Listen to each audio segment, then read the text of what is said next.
So welcome back to Managerial Accounting, and this is the second of the two little video lectures to conclude Chapter 11. And this has to do with yield pricing in a service business.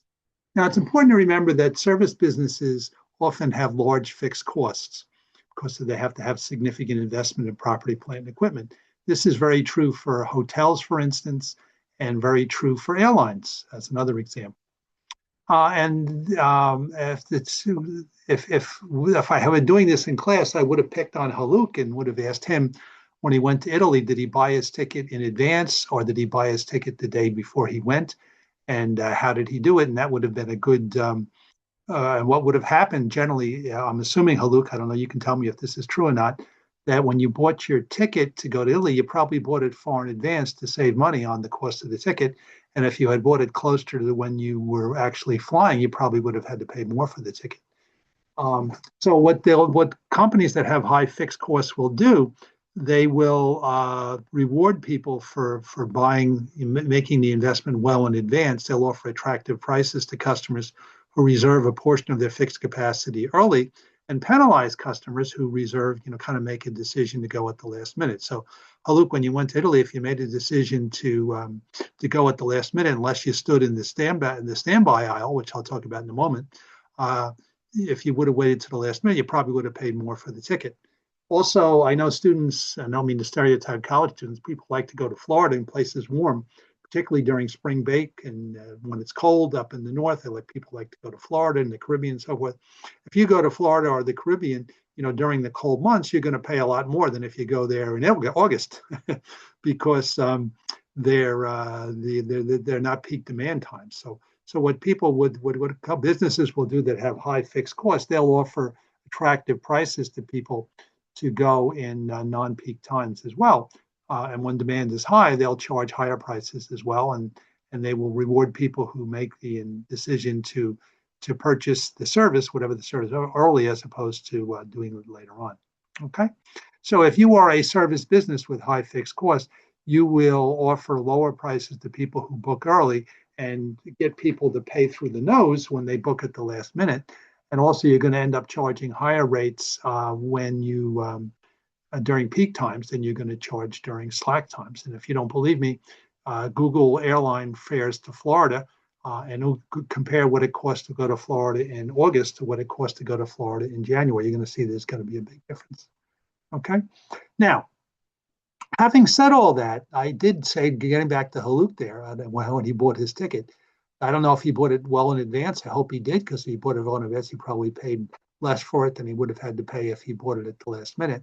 But if he was willing to stand in the standby line, if you ever go, next time you fly and you're waiting, you're going to see there's a bunch of names on the board, and those are the people who are flying standby.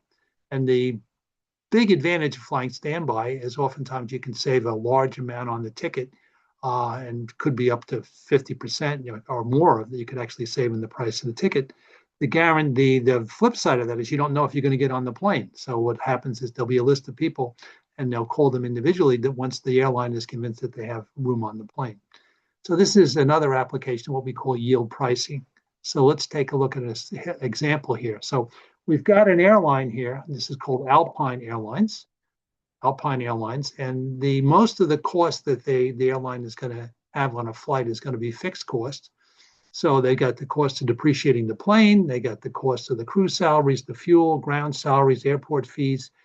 Those are all going to be the same regardless of how many people get on the plane. That's why we call them fixed costs. And their variable costs per unit are actually pretty small. So they got a $12 variable cost per passenger for fuel. There's an incremental cost of fuel for about $12 per person.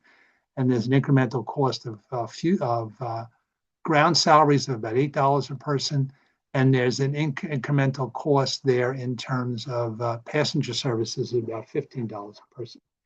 So the variable cost per unit is $35. So the question is, let's assume that the airline decides that they're going to give people a 50% discount. If the flight is already filled, at what charge does the airline have to get people to pay on standby and still make a profit? So let's take a look at the fact pattern here. So the plane has a capacity of 200 seats and 170 have already been sold at the average ticket price of $150. So the contribution as far as the break-even point, so if we know that the sales price is $150, we know the variable cost is $35, as identified in the middle of the slide there. So we know we got a contribution of $115. So the break-even on the flight is 160 seats.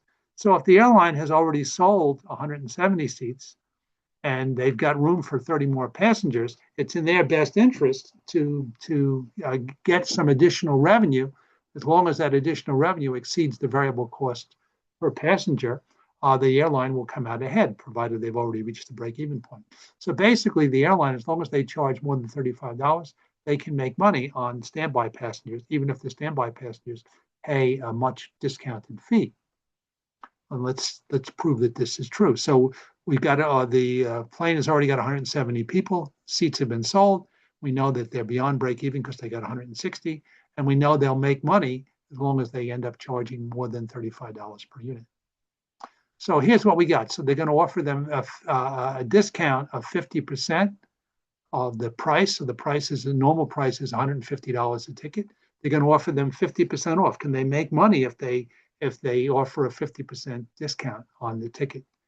So they're going to have, it's going to go from $150 down to $75. We know that the variable cost per unit is going to be $35. So the contribution per standby passenger is $40. So if we have 10 additional standby passengers, then we've only got 10 here, but if we've got 170 seats sold, we got actually room for 30. So we can make $40 on each additional passenger, because for each additional passenger, the incremental revenue is $75, which is 50% of what it normally be, and the variable cost per passenger is $35. So they're actually making a contribution of $40, even with the discounted fare for each passenger, right? So $40, if they sell 10 additional seats, they're going to make another $400. Okay. Okay, so that's it for yield pricing. So just to conclude, if I can jump to the end here.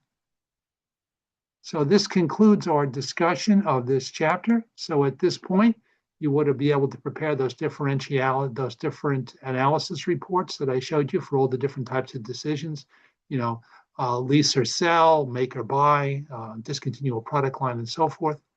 You ought to be able to determine the selling price for a product using the product cost method. You ought to be able to describe and illustrate bottlenecks, and you ought to be able to describe and illustrate the use of yield pricing for a service business. Don't worry about determining the selling price of a product using total and variable cost method. That's in the appendix, and you can consider your appendix removed. Okay, so I hope you found that useful, and we'll see you again on Tuesday. You guys have a great weekend. Adios, au revoir, hasta luego, auf Wiedersehen.